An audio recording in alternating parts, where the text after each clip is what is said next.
Bienvenue dans Exo7, vous êtes sur Rage et exceptionnellement cette émission se fera sans Thomas, puisque donc Thomas ne pouvait pas être parmi nous ce soir. Donc Thomas, si tu nous écoutes, salut à toi, vous le retrouverez la semaine prochaine. Donc ce soir, eh bien c'est un retour aux sources de cette émission finalement, puisque je me retrouve seul avec Mika. Et ça fait plaisir de se retrouver ensemble, enfin, tous les deux en amoureux. Voilà, comme au tout début de cette émission, en tout cas du nouveau concept de cette émission l'année dernière, donc voilà.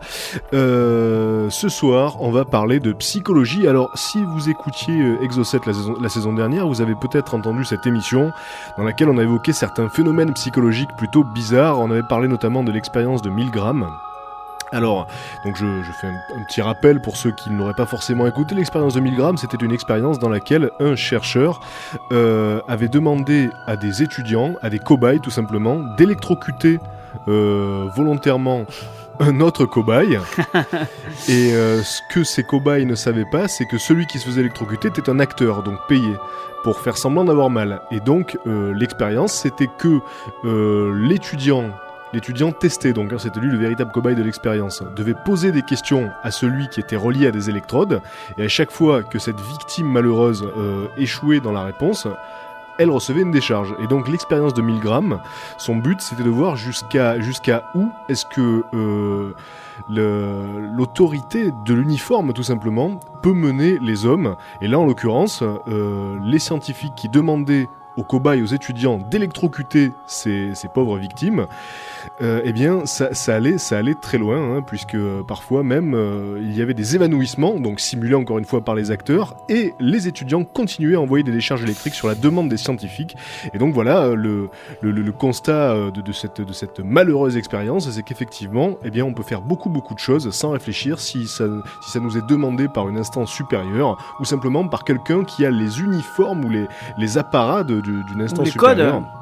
Donc voilà, l'expérience de Milgram. Et on avait également parlé de l'expérience de H, qui est une expérience basée sur l'influence du plus grand nombre sur nos perceptions individuelles. Donc dans cette expérience-là, pareil, il y avait un étudiant qui était réellement le cobaye de l'expérience et d'autres étudiants qui étaient complices.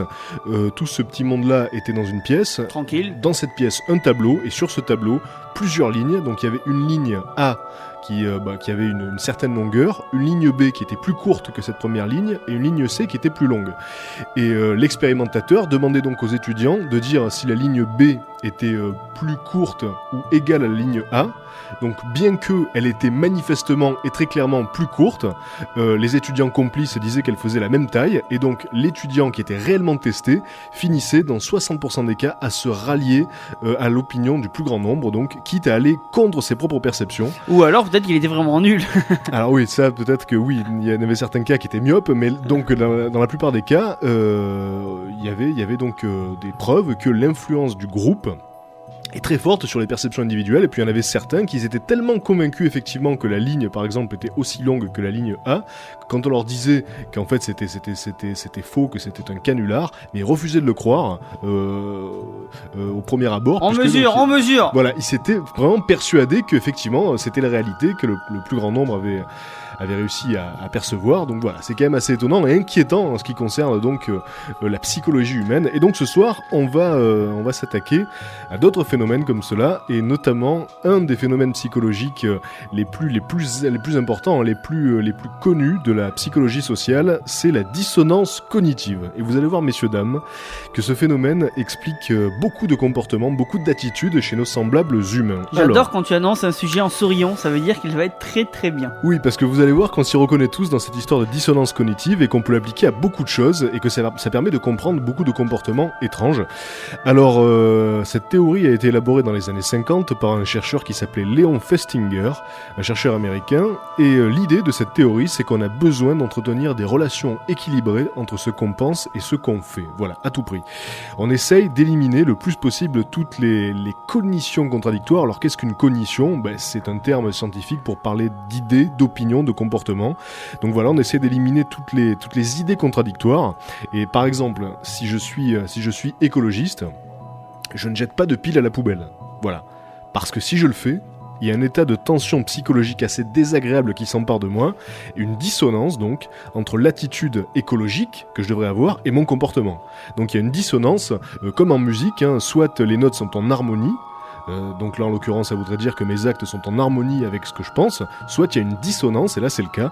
Et donc on est prêt à tout dans notre vie de tous les jours pour réduire cette dissonance parce que c'est très désagréable. Ah ouais, parce que du coup on est à ces sentiments de mal-être, mal à l'aise, Voilà. on n'est pas bien, on y pense la nuit. Il y a cette résistance. Alors par exemple pour le cas de notre écologiste, donc pour établir l'équilibre et diminuer cette dissonance là, On peut lui donner un prénom s'il te plaît, ça va me gêner sinon. Vas-y, je t'en On prie. l'appelle Thomas. Allez Thomas, on va dire que ça sera toi. Donc pour rétablir l'équilibre et diminuer donc cette dissonance, Thomas doit trouver des idées qui vont justifier son comportement. Et vous allez tous vous reconnaître là-dedans parce que c'est un fait. Très souvent on essaye de se voiler la face pour justifier son attitude. Et donc on peut essayer, Thomas pourra essayer de se convaincre que les piles seront retrouvées au centre de tri. Voilà. Donc, Ouais, ils vont. De toute façon, ça se voit ces piles. Ils vont pas les laisser traîner comme ça. Ils vont les récupérer et ils vont faire le recyclage eux-mêmes. voilà, donc pour diminuer la dissonance qu'il y a entre son attitude d'écologiste normal et son comportement irresponsable qui est de jeter une pile dans la poubelle, Thomas va trouver une justification qui est par exemple les piles seront retrouvées au centre de tri de toute façon, c'est pas si grave. Voilà, et donc c'est une anecdote anodine, mais on retrouve énormément d'applications de ce système-là, de ce mécanisme-là dans la vie de tous les jours. Et il y a beaucoup d'expériences aussi, souvent insolites, qui ont démontré la réalité de la dissonance cognitive. Alors en 1962, par exemple, un chercheur qui s'appelait Cohen donc, a fait une expérience. Alors à la suite d'une intervention policière particulièrement musclée sur un campus américain, les étudiants de ce campus étaient très en colère et très remontés contre la police. Y en a marre. Voilà, alors donc Cohen, le chercheur, explique à certains étudiants que dans le cadre d'une étude sur cette intervention de police, il a besoin de recueillir des arguments favorables à l'intervention parce qu'il a déjà obtenu suffisamment d'arguments contre l'intervention, hein, effectivement. Alors voilà, il demande ça aux étudiants, Le micro-trottoir. il leur dit écoutez, je vous propose de m'écrire une sorte de plaidoyer pour justifier l'intervention de la police. Je sais que vous êtes tous contre, que vous avez tous été révoltés, mais je vous demande de m'écrire quelque chose qui justifierait. Alors, les sujets qui s'engagent à participer apprennent qu'ils recevront en échange une rémunération. Mais cette rémunération n'est pas égale pour tous. Alors, Cohen va donner à certains étudiants 50 cents, à d'autres il va leur donner $1, à d'autres $5 et à d'autres $10. Et la question est, quels sont les étudiants qui ont réussi à écrire le plaidoyer le plus virulent pour la police? Eh bien, c'est ceux qui ont été le moins payés. Voilà, alors pourquoi ? Parce que l'hypothèse est la suivante. Les individus qui ont reçu une forte rémunération, ils ne sont pas en situation de dissonance, parce qu'ils se disent, bon, je vais mentir, effectivement, je vais dire que je suis pour l'intervention de la police, mais je sais que je le fais pour de l'argent, donc j'ai une justification, voilà. Donc il n'y a pas de dissonance cognitive, ils font pour de l'argent. Mais du coup, leurs arguments étaient relativement faibles. Ils faisaient semblant finalement d'être pour. En revanche, les sujets qui ont reçu une faible somme d'argent, eux, ils sont pas motivés par la rémunération. Finalement, S'en foutent. 50 centimes, c'est comme s'il avait fait gratuitement. Du coup, ils sont en dissonance parce qu'ils se disent attends, c'est comme si j'étais pas payé finalement pour écrire quelque chose qui va à l'encontre de ce que je pense. Alors le seul moyen dans ce cas-là pour réduire la dissonance, c'est de croire vraiment à l'intérêt de l'intervention de la police et à s'investir vraiment dans le rôle demandé. Ça tue. Donc du coup, la réduction de dissonance amène les sujets en question à changer d'opinion sur cette intervention et ils finissent par se convaincre eux-mêmes que finalement, eh bien, la police n'avait pas forcément tort d'intervenir. Voilà les résultats de la dissonance cognitive. Pour réussir vraiment à mettre en accord parfait les actes et les pensées, on est prêt parfois à changer d'avis. Alors une autre expérience, en 1965, c'est un chercheur qui s'appelait Zimbardo. Donc avec quelques collègues, ils invitent, alors c'est important, ils ne forcent personne, ils invitent des militaires américains à manger des sauterelles grillées sous le prétexte de tester de nouvelles nourritures. Superbe. Alors, dans un des cas de figure, l'expérimentateur est super sympa, prévenant et très cool avec son assistant. Et dans l'autre cas de figure, il se comporte comme une ordure, il est méchant, il est cassant, il est sec avec les militaires. Et ceux qui avaient eu cet expérimentateur-là, donc l'expérimentateur sec et méchant, trouvent les sauterelles bien meilleures que les autres militaires qui, eux, avaient eu un expérimentateur cool. Alors pourquoi ? Tout simplement parce que ceux qui avaient eu le sympa avaient une raison toute trouvée de bouffer les sauterelles, c'était de faire plaisir au mec. Puisque l'expérimentateur est cool, on a une bonne raison de manger les sauterelles, on va lui faire plaisir. Mais en revanche, on peut exprimer qu'on trouvait ça dégueulasse, on a le droit. En revanche, pour justifier le fait d'avoir mangé les insectes quand l'expérimentateur était désagréable au lieu de se barrer, eh bien là, il fallait changer d'avis sur le goût des sauterelles. Donc du coup, les militaires qui étaient dans ce cas-là ont trouvé que les sauterelles étaient pas si mauvaises que ça. Voilà, genre je suis resté parce que c'était pas si dégueu que ça finalement. Voilà comment la dissonance cognitive des militaires a été réduite. Alors la théorie de Festinger donc, prédit que si on a beaucoup bossé par exemple, et vous allez voir que là aussi on s'y retrouve tous, si on a beaucoup bossé sur quelque chose et que les résultats sont négligeables, on va se trouver en situation de dissonance qu'il faudra donc réduire. Alors si au bout d'une semaine par exemple de régime, on n'a pas perdu un seul gramme, eh bien on pourra toujours se dire qu'on se sent mieux finalement. C'est vrai qu'on n'a pas maigri mais on se sent mieux, c'est vrai on est mieux. Ou alors on réussira à se convaincre qu'on était plus gros en début de semaine. Voilà. si, je suis sûr que j'étais un petit peu plus gros que ça il y a quelques jours. Non, mais oui, mais la balance avait mal pesé. Et vous allez voir que ça se retrouve dans beaucoup de choses si on construit quelque chose. Par exemple, imaginez vous construisez un mur dans votre jardin, un petit muret, et puis là il y a un observateur qui vous fait remarquer que le mur, bon il est pas très droit, il est peut-être un petit peu penché, mais vous avez passé des journées entières en plein soleil pour fabriquer ce mur. Eh bien vous allez vous dire que finalement c'est pas si grave qu'il soit un petit peu tordu, alors que si vous aviez été un expérimentateur extérieur, vous auriez probablement été le premier à dire que ce mur était dégueulasse. Mais là, comme vous avez travaillé dessus, vous essayez de justifier le bien fondé de ce mur. Valable aussi pour de la peinture. Admettez que vous décidiez de repeindre toute votre maison en vert, donc vous passez des jours entiers à repeindre votre maison. À la fin, manifestement, c'est moche, c'est dégueulasse. C'est en vert, quoi. Mais vous avez passé tellement d'heures à travailler là-dessus que vous allez essayer de justifier ce travail en vous disant que finalement c'est pas si moche, plus c'est moderne, plus c'est original, etc. etc. Et puis il y a aussi la cuisine, hein. Par exemple vous êtes un piètre cuisinier, vous décidez de faire un plat, pareil vous passez 2 heures là-dessus, au final c'est un petit peu dégueulasse, mais comme vous l'avez fait, comme vous avez investi du travail, vous allez justifier l'existence de ce plan en vous disant finalement si c'est original, c'est exotique, etc. Donc voilà, vous voyez qu'on se retrouve tous dans la dissonance cognitive. Alors, la réduction de dissonance, le problème, c'est que elle risque de nous faire persévérer dans l'erreur au lieu de changer de cap. Voilà, on essaye de se justifier systématiquement au lieu de changer carrément de vision des choses. Alors, si après un achat, par exemple, on se dit « Est-ce que j'ai eu raison de mettre 2000 € dans ce caméscope alors qu'il y en a à 800 ?» Eh bien rassurez-vous, le mécanisme de réduction de la dissonance va trouver tout un tas de bonnes raisons pour apaiser cette tension interne. Hein, voilà. Donc ça c'est magique, ça marche à tous les coups. Et il y a un exemple assez hallucinant qui s'est déroulé dans une secte, parce que vous verrez que la dissonance cognitive ça marche aussi avec les croyances religieuses. Donc il y avait une secte dans les années 70 qui était persuadée que les extraterrestres allaient donc débarquer pour nous sauver d'un cataclysme, en tout cas pour sauver les adeptes de la secte d'un cataclysme. Donc voilà, le gourou, qui était une femme, avait dit à ses adeptes la fin du monde approche, mais si on prie suffisamment fort, les extraterrestres vont venir et vont nous amener sur la planète et on sera sauvés. Alors le jour J, le jour de l'apocalypse en question, il ne s'est rien passé du tout. Et là, il y a eu 2 cas de figure qui sont très parlants. Dans un premier cas de figure, il y a des adeptes qui ont été frappés par un éclair de conscience et qui se sont dit « mais c'est des conneries ». Il s'est rien passé, donc on se fout de ma gueule depuis le début. Ils sont partis, ils ont abandonné cette foi. Et puis les autres, eux, ont vu leur foi renforcée. Pourquoi ? Parce qu'ils ont essayé à tout prix de justifier ce qui s'était passé pour apaiser la dissonance cognitive. Ils se sont dit, les extraterrestres, donc, eh bien finalement ils ne sont pas venus, mais en même temps, la fin du monde n'est pas arrivée, donc c'est sûrement parce qu'on a suffisamment prié pour ça. Donc ils nous ont entendus et ils ont empêché le cataclysme d'arriver, ils n'ont même pas eu besoin de débarquer. Donc voilà, trouver systématiquement une justification pour réduire cette dissonance, ou alors accepter la vérité. Dans la plupart des cas, on préfère se justifier. Voilà, donc je vous invite vous-même dans les jours qui suivent, voire dans les heures qui suivent, à essayer d'analyser tous les cas de dissonance cognitive, tous ces cas où on essaye d'arranger la réalité à notre sauce pour justifier nos comportements, et vous allez voir que c'est beaucoup plus fréquent que ce qu'on peut imaginer. Voilà.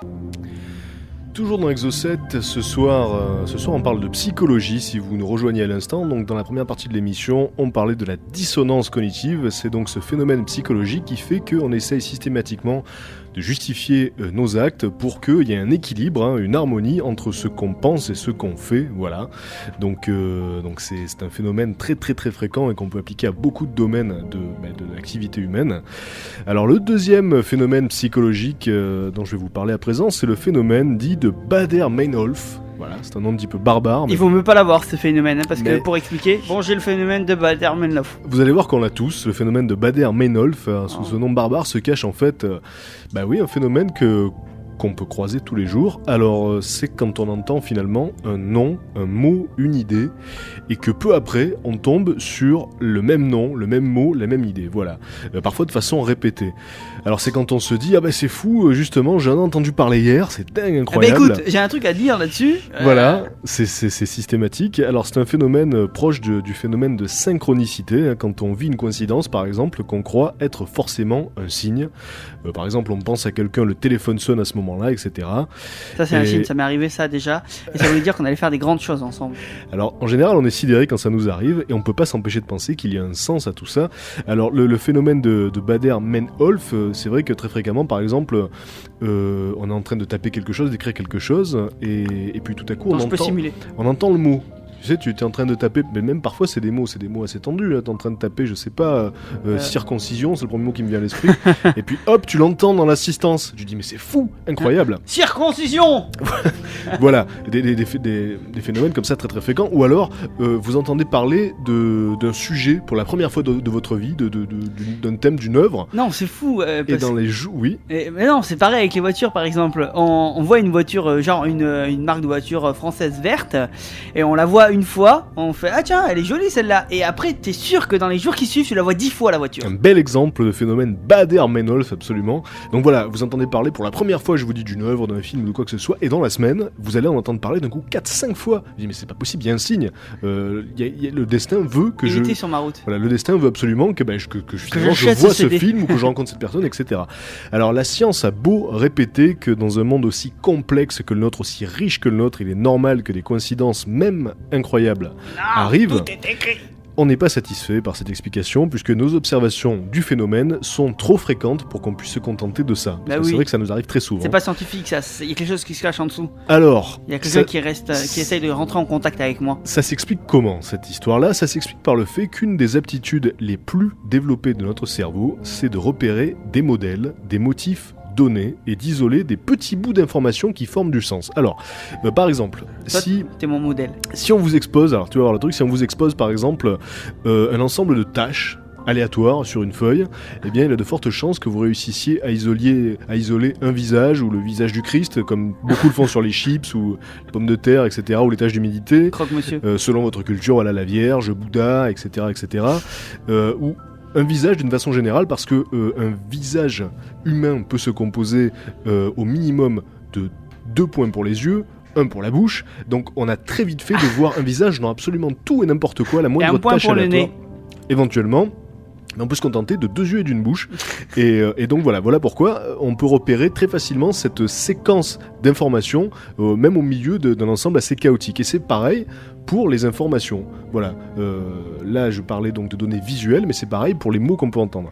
Alors, étant donné le nombre de mots, de noms et d'informations qu'un cerveau reçoit chaque jour, il est tout à fait normal, bien évidemment, qu'on tombe plusieurs fois sur la même information dans un court laps de temps. Ouais. Mais quand cette répétition arrive, le cerveau se focalise dessus parce que ça forme le début d'une séquence. Tout à coup, ça fait du sens. Mais on oublie évidemment les centaines de milliers d'éléments qui ne se répètent pas, parce qu'ils ne rentrent pas dans ce filtre. C'est ce qu'on appelle l'attention sélective. Donc effectivement, vous entendez parler de quelque chose. Bon, on va rester sur l'exemple d'un film ou d'une voiture. Tiens, voilà, la voiture, c'était une bonne idée. On voit une voiture, effectivement. Bon, on pense à cette voiture verte de telle marque. Et puis... Marque française. Et puis, quand on va la recroiser, cette voiture, effectivement, le cerveau va se focaliser dessus parce que tout à coup, il y a une séquence qui se crée. Et donc, on va être beaucoup plus sensible, on va créer une sorte de filtre mental qui va laisser passer toutes les autres voitures, mais qui va se concentrer sur celle-là. Et ouais, on va pas voir le jeune en en vélo. Voilà. Et c'est valable aussi, par exemple, pour une femme enceinte. Une femme enceinte se met à voir des femmes enceintes partout autour d'elle, par exemple. Parce que donc forcément, c'est quelque chose tout à coup qui l'intéresse, elle se focalise sur cet événement-là, et donc son filtre mental va se diriger vers les femmes enceintes. Alors vous verrez que c'est valable pour beaucoup de choses, et donc c'est particulièrement vrai pour les mots. Hein. Encore une fois, voilà, vous entendez un mot, vous entendez une notion, dans la journée vous allez en entendre des milliers, évidemment, mais il suffit que le mot ou que la notion ou que l'idée se répète 2 fois pour que votre cerveau, qui est très très doué à ce petit jeu-là, isole la combinaison, et puis ensuite c'est c'est l'avalanche. Hein. Si vous l'entendez 3 fois, alors là c'est terminé, vous êtes persuadé qu'il s'agit de signes, il y a un sens à tout ça, c'est le destin qui voulait que. Et donc voilà, le phénomène de Baader-Meinhof, on peut l'observer chaque jour et de très nombreuses fois. Donc rassurez-vous, c'est très très classique, oui. Moi je vais me créer un filtre à femme à grosse poitrine. Ah mais tu vas voir que c'est très très simple, ça marche très bien. Je vais me focaliser là-dessus. Alors si vous n'avez jamais entendu parler de ce phénomène, eh bien soyez attentifs, vous allez voir que dans les jours qui suivent, bizarrement, vous allez sûrement entendre parler de phénomènes psychologiques du même ordre, peut-être même de celui-là, parce que tout à coup, vous vous serez focalisé sur ce fait-là, il aura éveillé votre intérêt, et donc du coup votre cerveau va le repérer. Pour l'idée du téléphone qui sonne quand on pense à une personne, donc ça, il s'agit de coïncidence, mais ça peut s'expliquer par le même phénomène. On oublie trop facilement toutes les personnes auxquelles on pense et qui n'ont pas appelé et après lesquelles le téléphone ne sonne pas. Voilà. Donc ça peut arriver avec toutes les centaines de personnes auxquelles on peut penser par jour. C'est normal qu'au bout d'un moment le téléphone sonne. Souvent c'est des coïncidences un peu aidées parce qu'on sait qu'elle va peut-être nous appeler dans ce laps de temps. En plus, ça donc peut conditionner. On peut y penser, et ou puis, alors généralement on est toujours appelé vers ces heures-ci. Enfin, c'est plein de trucs. En plus de ça, les personnes auxquelles on pense, il y a de fortes chances pour que ce soit les mêmes que les personnes qui sont susceptibles de nous appeler. C'est nos amis, c'est nos connaissances, c'est un cercle restreint. Donc voilà. Et puis généralement, quand je pense à quelqu'un, la personne pense à moi. Je suis lié par elle mentalement. Voilà, si vous êtes amis, ou encore plus, si c'est votre chérie, il y a beaucoup plus de chances, voilà. Mais tout ceci est lié à un autre phénomène qui s'appelle le phénomène de corrélation illusoire, dont on parlera juste après la deuxième pause musicale, corrélation illusoire, qui est plus connue sous le nom de loi de Murphy, qui est beaucoup plus connue. Ce soir, on vous parle donc de psychologie dans Exo 7, de phénomènes psychologiques auxquels on est tous soumis, mais qui restent quand même particulièrement étonnants et intéressants, puisque dès qu'il s'agit de se demander comment le cerveau fonctionne, forcément, c'est toujours intéressant puisqu'on en apprend sur soi-même. Et là, on va parler donc des corrélations illusoires. Alors, vous allez voir, encore une fois, un mot technique, mais derrière lequel se cache un phénomène qu'on peut observer chaque jour, que ce soit chez nous ou chez les autres. Alors, on a tendance à créer des liens avec des événements qui n'en ont pas. Voilà, ça on le fait très souvent, on donne du sens à des choses qui n'en ont pas. Alors, on dit par exemple, donc lui, c'est vrai qu'il m'a parlé un peu froidement, mais c'est normal, c'est un nordique. Voilà, ce genre de raccourci, ce genre de cliché. Ou alors, à ne pas confondre avec le sandwich, le nordique. Voilà, non, là on parle de la personne. Ou alors, la voiture qui m'a coupé la route, c'était sûrement une femme qui était au volant. Voilà, bon. Ou un 13. Ou un 13, très vicieux le coup du 13. Alors que les chiffres pour les femmes montrent par exemple qu'elles ont 2 fois moins d'accidents bien évidemment, et pour le 13... Mais elles sont 2 fois moins nombreuses à conduire. Oui, non, le macho.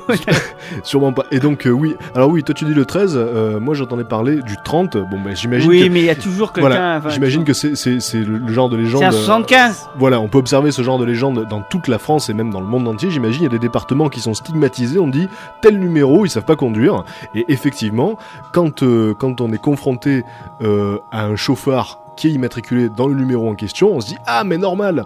Et le truc, c'est qu'on va occulter tous les chauffards qui ne sont pas immatriculés dans ce département-là. Voilà, c'est toujours ce phénomène de focalisation, et on évite de s'ouvrir l'esprit, et on a tendance à croire ce qui nous arrange de croire. Alors, cette tendance de l'esprit... alors oui, on dit aussi, par exemple, dès que je suis pressé, tous les feux sont rouges. Voilà, ça marche à tous les coups. Ou alors, dès que je lave ma voiture, tu peux être sûr que dans l'après-midi, il pleut. Ou alors aussi, la photocopieuse tombe toujours en panne quand on a vraiment besoin d'imprimer un truc. Oh là là là là, ça arrive tous les jours ici. Voilà, évidemment. Alors là, attends, à 13h-3, avant le journal, il faut imprimer le journal, ça plante. Forcément. Et tout le monde qui crie « Ah, l'imprimante, elle a planté !» Voilà, alors donc il y a une raison à tout ça, rassurez-vous, parce qu'on se reconnaît tous là-dedans. Alors cette tendance de l'esprit à exagérer, voire à inventer des liens entre les événements, les chercheurs l'ont appelé corrélation illusoire, mais c'est vrai que la culture populaire s'en est emparée, et on connaît mieux ce phénomène sous le nom de loi de Murphy. Et la loi de Murphy, c'est surtout valable justement pour tous ces trucs, toutes ces merdes qui nous arrivent chaque jour, et on a l'impression que ça nous arrive qu'à nous et que c'est systématique, alors que on a malchance. Alors que les corrélations illusoires, c'est quand même plus vaste, vous allez voir. Alors parfois, on confond par exemple la cause et l'effet. Alors à chaque fois, par exemple, qu'on prend des antibiotiques, on est fatigué. Alors on pense que les antibiotiques nous épuisent. Évidemment, la fatigue, elle n'est pas due à l'antibiotique, elle est due à la maladie pour laquelle on prend les antibiotiques. Non, c'est les antibiotiques. Mais comme les deux événements surviennent au même moment, toujours ensemble, forcément, on crée un lien entre eux. Alors, au lieu de penser que c'est la maladie, effectivement, on se dit non, c'est l'antibiotique, regarde, à chaque fois, moi j'en prends plus, c'est fini là. Voilà. Et donc, ça peut prêter à rire, mais on est tous victimes de ce genre de travers-là et de ce genre de corrélation abusive et illusoire. Alors, bon. Il y a bien évidemment tous ceux qui croient en l'influence de la pleine lune sur les suicides, sur les accouchements. Alors, sur les loups-garous. Il y a beaucoup de croyances, voilà, avec la pleine lune, pour ne citer que ça, parce que de ce genre de superstition, il y en a beaucoup. Mais celle-là est très répandue, et puis surtout, il y en a qui y croient dur comme fer. Donc voilà, la lune influence les accouchements, il y en a plus, il y a plus de suicides, il y a plus de ci, il y a plus de ça, les cheveux poussent davantage, etc. Alors que les statistiques se sont intéressées à ce phénomène, et on a pu s'apercevoir que c'était faux. Il n'y avait pas plus de suicides, par exemple, ou plus d'accouchements les soirs de pleine lune que les autres soirs. Et donc... Pour rappeler l'espace de quelques secondes comment ça fonctionne, la seule force, la seule influence de la Lune, c'est la force de gravitation. Voilà, et cette force de gravitation, elle s'exerce que sur les énormes ensembles, sur les masses énormes. C'est un des arguments de ceux qui croient en la force de la Lune. Ils se disent, oui mais attends, la Lune elle peut faire se relever des océans. Nous, vu qu'on est composé à 70% d'eau, c'est normal qu'elle nous fasse quelque chose. Non. Or, la force de gravitation, elle s'exerce que sur les objets énorme, la force de gravitation de la Lune. Donc c'est pour ça que les océans bougent, mais pas les mers par exemple. Il n'y a pas de marée dans les mers. Pourquoi ? Parce que la mer, il y a moins de masse. Et alors, à l'échelle de l'homme, la force de gravitation de la Lune est ridicule. C'est-à-dire que le médecin accoucheur, par exemple, a plus d'attraction gravitationnelle sur un bébé que la Lune. Voilà. Donc, comprenez que la seule influence de cet astre-là, c'est l'influence de la gravitation et qu'il est particulièrement minime. Donc voilà. Il est que sur les énormes objets. Voilà, sur les énormes. Et là, il y a une vraie attraction physique. C'est quelque chose de concret. Et il n'y a pas, il n'y a pas de lien de cause à effet inventé ensuite par l'homme et donc ensuite maintenu par superstition. Alors l'astrologie, c'est valable aussi pour l'astrologie. Par exemple, vous avez tous connu ce genre de personnes. Moi personnellement, c'est vrai que j'essaie de prendre sur moi quand ça m'arrive maintenant. J'ai beaucoup de mal, mais il faut le faire. Corrélation. Alors vous avez toujours une personne, par exemple, qui vous dit toi, tu pèses toujours le pour et le contre. Toi, t'es bien une balance, toi. Toi, t'es pas balance pour rien. Ou alors toi toujours foncé dans le tas. Toi, t'es bien un taureau, toi. Ça m'étonne pas. Ce genre de conneries. Moi, je suis balance. Voilà. Ce genre de conneries, vous l'avez tous entendu au moins une fois. Donc là, on toi, sait t'arrives pas à prendre une décision. Toi, t'es une balance. Voilà, on sait encore une fois que l'astrologie, effectivement, c'est bien rigolo 2 minutes, mais il faut quand même pas trop y croire non plus. Et on sait par exemple, alors là, ça dépend d'un autre phénomène dont je parlerai peut-être tout à l'heure, le phénomène dit de Barnum. Voilà, c'est ce phénomène qui fait que parfois on a l'impression que l'astrologie, elle dit des vrais trucs. On se dit, mais oui, c'est tout à fait moi, c'est tout à fait ce qui m'est arrivé. Il t'est arrivé ça aujourd'hui. Donc on en parlera tout à l'heure, mais donc voilà un bel exemple de corrélation illusoire. Donc, voilà, tu t'es toujours à peser le pour et le contre, t'es une balance. Or, effectivement, tous les gens à un moment donné de leur vie, parfois ils pèsent un peu le pour et le contre. C'est pas pour ça qu'ils sont tous balance, effectivement. Non, mais vu qu'on sait qu'il est balance, on va attendre le moment où il pèse le pour et le contre pour lui dire. Évidemment. Alors l'effet placebo est étroitement lié d'ailleurs à l'illusion de corrélation, le fameux effet placebo, parce qu'on établit un lien systématique entre prise de médicaments et guérison.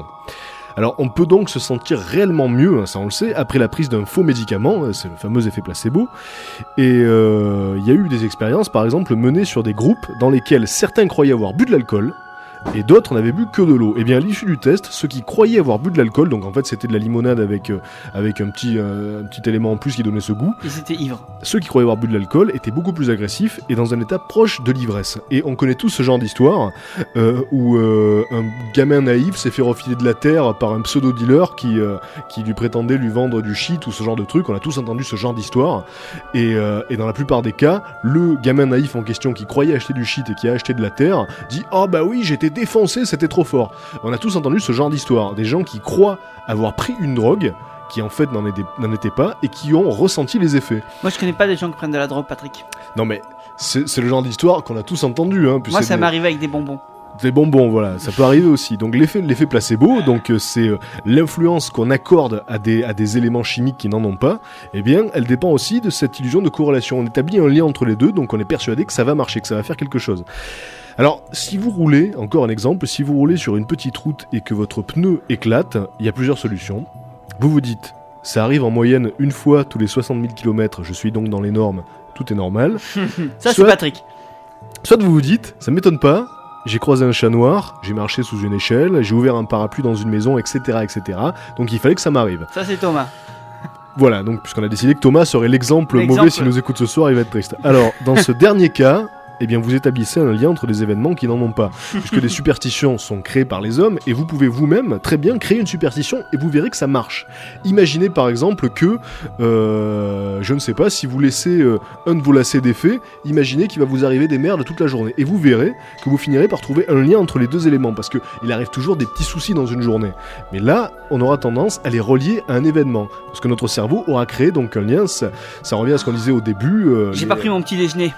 Voilà, on peut faire. Et puis, en plus de ça, il y a un exemple très concret. On a tous ce genre de petits rituels. Il y a beaucoup de gens qui ont des gris-gris et qui se disent bon, si je fais pas ça, si je porte pas ça aujourd'hui, je vais foirer mon examen, je vais foirer mon truc.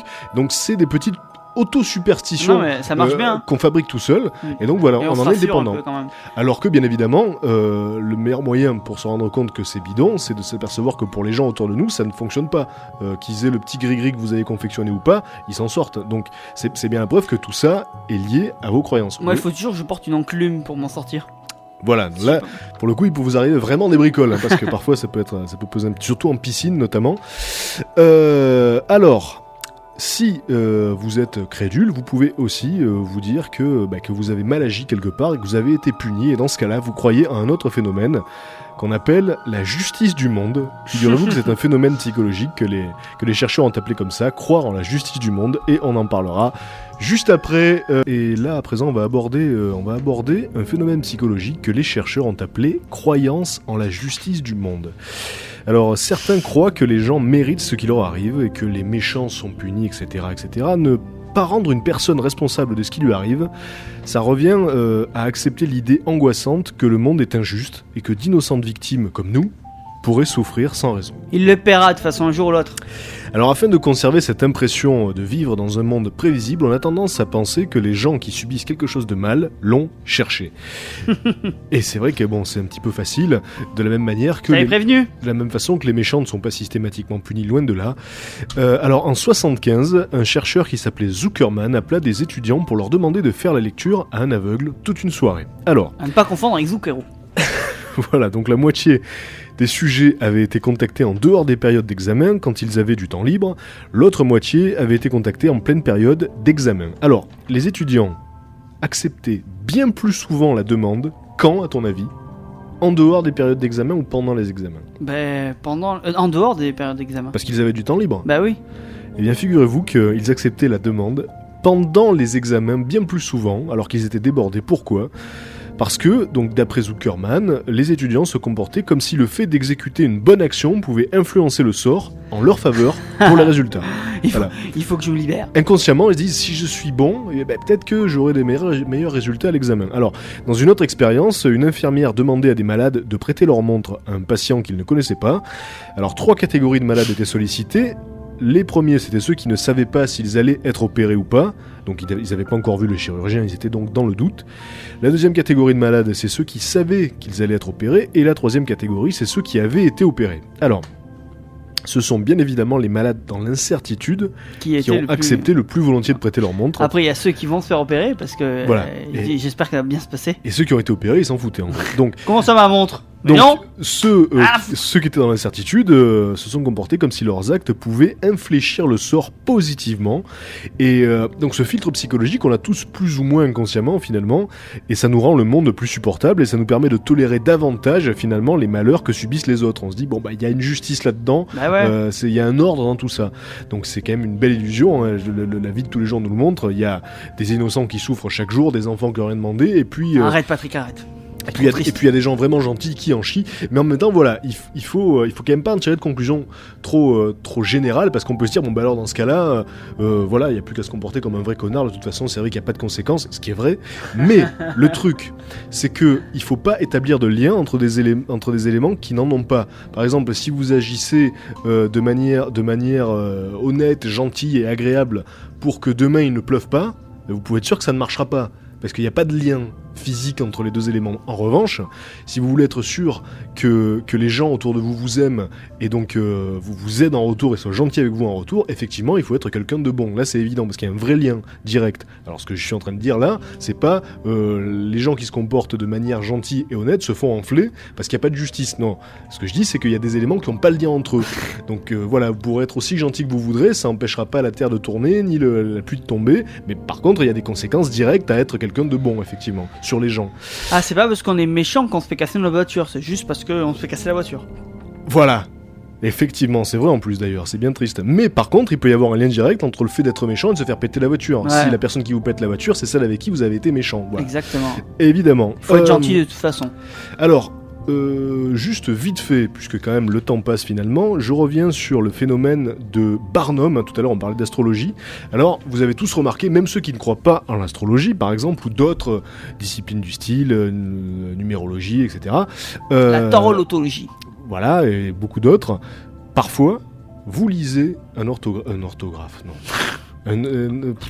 Quoi, alors là, je me demande où je suis allé le chercher, celui-là. C'est une coïncidence. Vous lisez... J'ai entendu le mot orthographe tout à l'heure déjà. Vous lisez l'horoscope. Voilà ce que j'ai pris pour orthographe. Je sais pas ce qui s'est passé dans ma tête. Vous lisez l'horoscope. Et là, vous vous dites, mais c'est très très vrai là. C'est passé aujourd'hui. Ils disent que je suis comme ci, que je suis comme ça, mais que je me sens comme ci. Et c'est vrai. Neptune était bien au-dessus de ma maison. Eh bien, ce phénomène s'appelle le phénomène Barnum. Parce que donc, dans ce genre de discipline, et tout particulièrement l'astrologie qui est exemplaire à ce titre-là, il y a des prédictions vagues, très vagues, dans lesquelles on peut mettre beaucoup de choses. C'est jamais des prédictions précises à l'heure près, avec des éléments concrets. C'est toujours des prédictions très vagues, du genre, dans les mois à venir, vous allez rencontrer quelqu'un. Ou il va se passer quelque chose dans le cadre de votre travail. Voilà, ce qui serait vraiment surprenant, c'est qu'il ne se passe jamais rien dans le cadre de votre travail, ou qu'en plusieurs mois, vous ne rencontriez pas quelqu'un de nouveau. Voilà, donc des tensions secrètes. Voilà. Et puis il y a aussi des traits de caractère qui sont lancés comme ça par les rédacteurs d'astrologie, du style vous n'avez pas trop confiance en vous, mais vous êtes capable de vous dépasser vraiment. Vous avez besoin d'être rassuré, vous avez besoin d'être aimé, vous avez besoin qu'on vous rassure, qu'on vous rappelle que vous aime. Vous êtes solitaire, mais parfois vous aimez la compagnie d'autres personnes. Voilà. Comment tu sais, Patrick ? Voilà. Comment tu sais tout ça ? Alors, tu rigoles, mais c'est le genre de traits de caractère. Si tu les énonces à quelqu'un, il sera persuadé que c'est pour lui. Alors que c'est des traits de caractère qui se retrouvent chez tout le monde. Et c'est ce qu'on appelle l'effet Barnum. C'est-à-dire que les gens, au lieu de penser de manière globale, ils pensent qu'à eux. Et ils ont l'impression, effectivement, que c'est pour eux que ça a été écrit. Alors que non, ça a été écrit pour le plus grand nombre et ça fonctionne. Mais non, ça a été écrit pour toutes les balances. D'ailleurs, oui, alors ça c'est l'exemple que je donne en général. C'est vrai que c'est assez infaillible. Vous lisez par exemple un horoscope Balance. Faites gaffe aux excès de table cette semaine. Rappelez-vous que en Éthiopie il y a des enfants Balance aussi. Je pense qu'au niveau des excès de table ils auront pas trop de soucis. Donc gardez ça à l'esprit. Il n'y a pas que vous. Il y a des millions d'autres personnes. Tu fais un repas avec que des balances. Hop, attention. Voilà. On a pris une patate par personne. Donc gardez bien à l'esprit qu'il n'y a pas que vous, qu'il y a des milliards d'autres personnes qui sont concernées, et donc ça vous aidera à relativiser un petit peu. Le taureau il a le droit de manger plus que moi. Et cet effet Barnum se retrouve dans beaucoup de choses, comme je vous le disais. Donc, et il y a un test à la base, en fait, un test qui a été écrit par le chercheur qui a inventé donc cet effet-là, qui a donné un nom à cet effet-là, un test dans lequel on répond à des questions, et à l'issue de ces questions, il y a des réponses, comme je vous le disais, d'ordre très général, avec des traits de caractère dans lesquels on se retrouve tous. Donc voilà. Parfois, on aime s'isoler pour réfléchir, mais on aime aussi la compagnie des gens. On n'a pas trop confiance en nous, mais on essaye de se dépasser quand même, etc. Des trucs, on se retrouve tous dedans. C'était donc. Enfin, moi, j'ai super confiance en moi.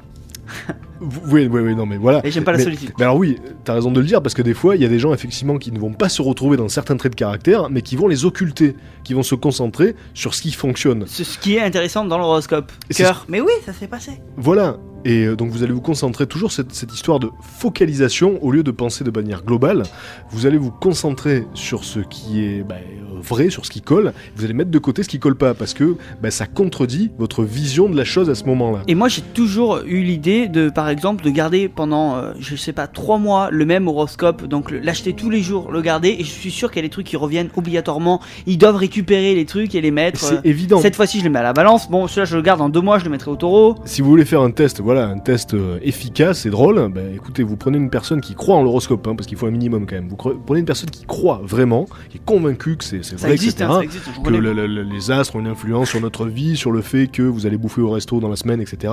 C'est à cause de Mars. Voilà, comme si Mars n'avait que ça à foutre. Et donc, vous prenez...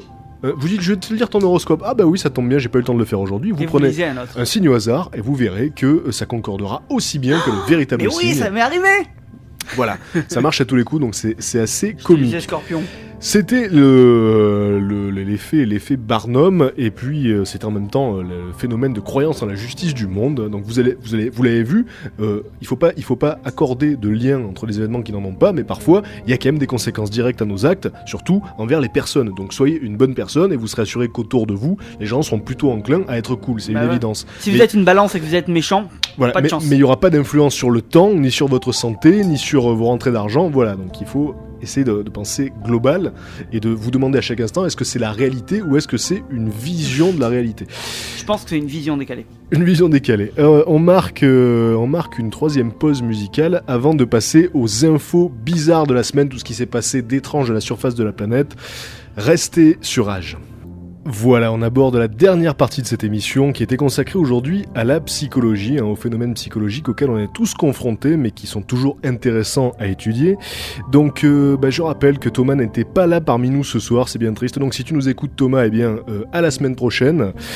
On passe aux infos bizarres qui se sont déroulées à la surface de la planète cette semaine. On démarre par une histoire qui s'est passée en Roumanie, qui est assez ironique. Alors en fait, c'est un patient qui s'est retrouvé à l'hôpital et qui a dû appeler les urgences pour qu'on vienne l'aider. Alors en fait, c'est un homme de 80 ans qui s'appelle Stéphane Ozochi. Il a été admis à l'hôpital de Botoșani, donc c'est en Roumanie. Et il a été mis sous perfusion par les infirmières qui ont oublié de venir lui enlever l'aiguille dans le bras. Alors donc monsieur Ozochi a dit j'ai attendu que les infirmières reviennent pour m'enlever l'aiguille. Ça faisait presque 1 heure qu'elle me l'avait mis, personne ne venait, donc j'avais vraiment très très mal dans le bras.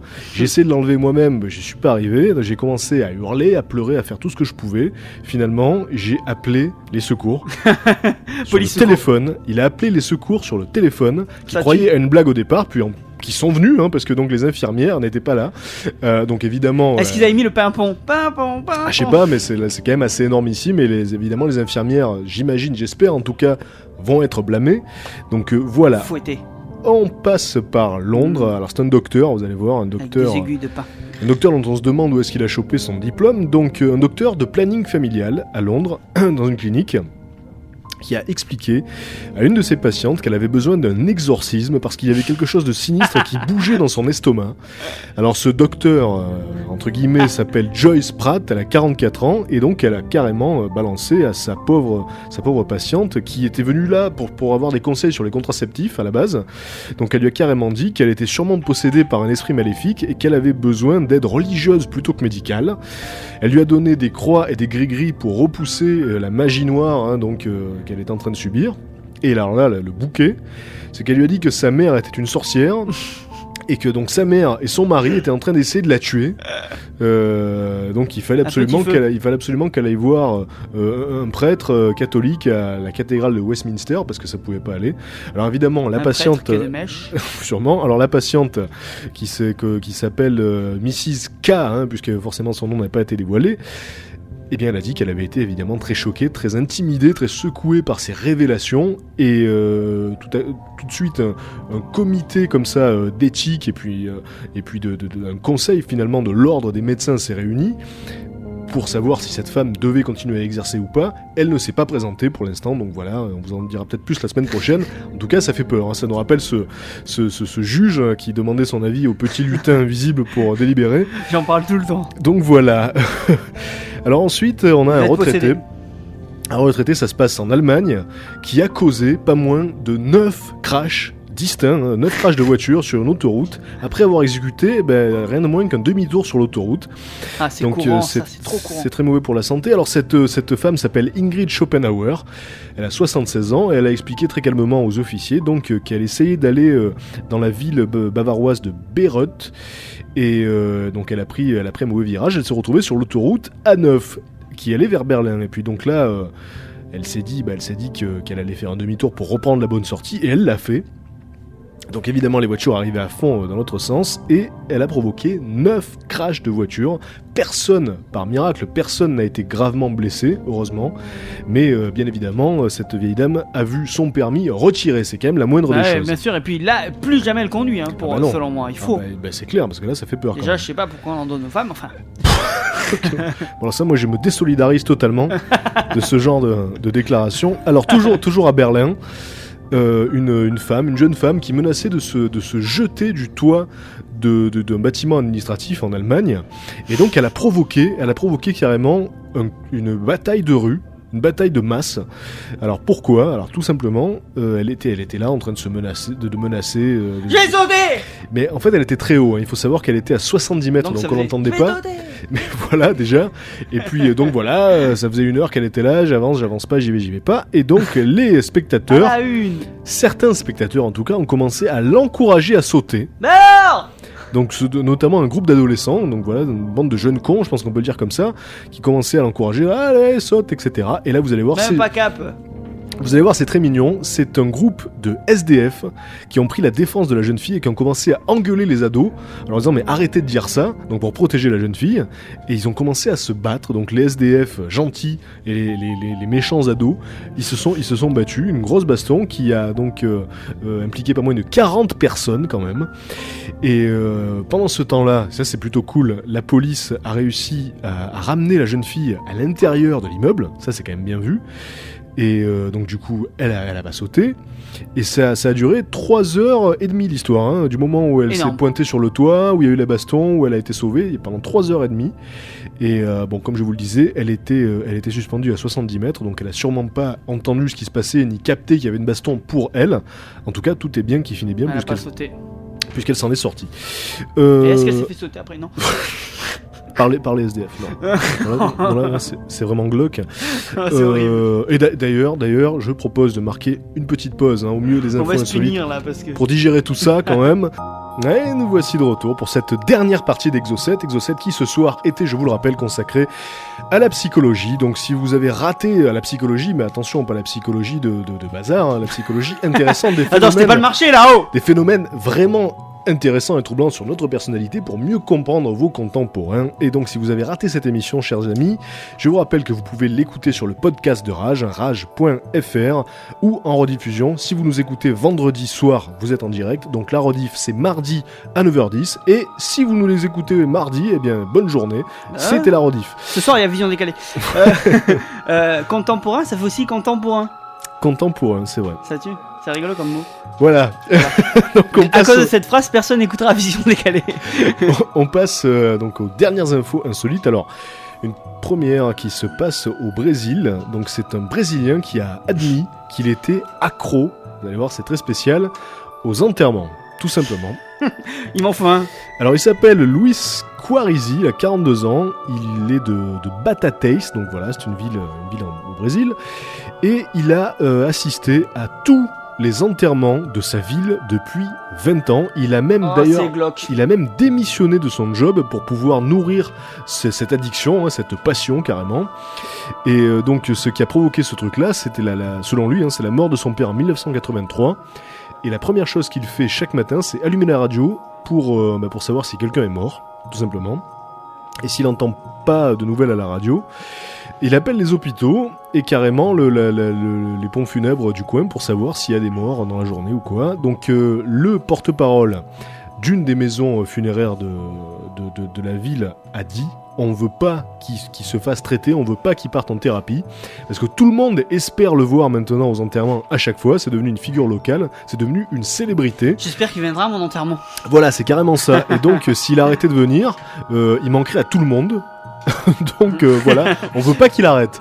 Il manquerait surtout aux morts. Donc c'est quand même très spécial, mais en même temps c'est un phénomène qui existe aussi, qui s'appelle les pleureuses. Donc il y avait des femmes qui étaient parfois payées pour venir assister aux enterrements, pour pleurer, pour qu'on voit que le mort était quelqu'un de regretté. Donc finalement il joue un peu le rôle de pleureuse. On retourne à Londres avec un jeune homme de 22 ans qui a commis la boulette, donc qui souffre de brûlures internes assez intenses après avoir allumé un pétard et l'avoir mis donc entre ses fesses, tout simplement. Donc si vous connaissez Jackass et que vous connaissez par exemple Steve-O, qui est un des plus barges de Jackass, vous savez qu'il fait assez régulièrement, hein, il met des feux d'artifice, des pétards dans ses fesses, et donc là ce jeune garçon l'a fait, mais il était moins expérimenté manifestement, puisque donc il a allumé la mèche, mais le pétard n'est pas parti, il a brûlé directement dans son rectum, absolument, et donc s'en sont suivis des brûlures assez intenses, mais il faut savoir que il a échappé au pire, ça aurait pu être beaucoup plus grave, puisqu'on sait que le corps produit naturellement du méthane, que le méthane est très inflammable, et qu'il aurait pu brûler littéralement de l'intérieur, donc ne le faites pas chez vous, hein, c'est quand même une belle connerie. Et pour les amateurs de méthane, juste après nous, il y a Tapage Nocturne, l'émission méthane de Rage. Voilà, l'émission méthane, ouais, c'est drôle. Les applaudissements derrière. Applaudissements. Et alors oui, le New York Times a précisé que le jeune homme en question, eh bien, c'était un ancien soldat qui revenait d'Irak. Hein, donc voilà, c'est pas forcément les plus malins qu'ils ont envoyés là-bas. Voilà, on continue avec une histoire qui s'est passée dans le Wisconsin en Amérique. Alors c'est un homme inconnu. Alors c'est Pépé Malin un petit peu, c'est le retour de Pépé Malin. Ah, j'adorais Pépé Malin. Rappelez-vous, la saison dernière, on avait un Pépé Malin, un homme qui venait faire des palpations mammaires gratuitement à des jeunes femmes, voilà, d'un lotissement. Il disait, ah mais oui, je viens pour palper, comme ça c'est gratuit, c'est pour dépister les cancers. Donc il a tâté comme ça une bonne demi-douzaine de jeunes filles. Donc comme Pépé Malin, qui est ce héros qui est dans Fluide Glacial, le magazine, peut-être que vous connaissez ou pas. Et d'ailleurs, les filles sont trop bien dessinées dans cette BD. Ouais, dans Pépé Malin, c'est très fort. Donc là, on a la suite un peu de Pépé Malin, puisque on a cet homme qui rentrait dans diverses boutiques qui étaient tenues par des femmes seules et leur disait, vous avez un insecte sur vous, un gros insecte dégueulasse, pour qu'elles se déshabillent.